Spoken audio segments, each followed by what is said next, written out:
1 2 3 நீதான் பட்டு போய் பொட்டு. 1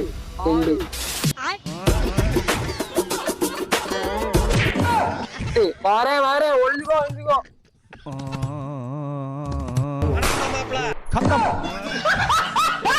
தூத்துறா 2G 3G 4G எல்லாம் கிடையாது. நீதான் ஃபர்ஸ்ட் ஜி கீழ இறங்கி வாஜி.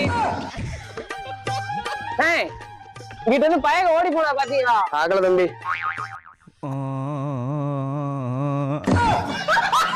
பாண்டே 2 வயசு. வரண்டா. டேய் மூர்த்தி சவுப் கலர் டி-ஷர்ட் நீதான் மூணாவது வெளிய வா. கண்டுபிடிச்சான்டா. என்னடா செய்யப்ப? ஏன்டா ஒரு ஐடியா இருக்கு. மூர்த்தி என்ன கலர் டி-ஷர்ட் போட்டுருக்கான்? சவுப் கலர் டி-ஷர்ட் போட்டுருக்கடா வெளிய வாடா. பாத்து பேசு. நான் வெள்ளை கலர் டி-ஷர்ட் போட்டுருக்கேன். பாண்டி தான் சவுப் கலர் டி-ஷர்ட் போட்டுருக்கேன்.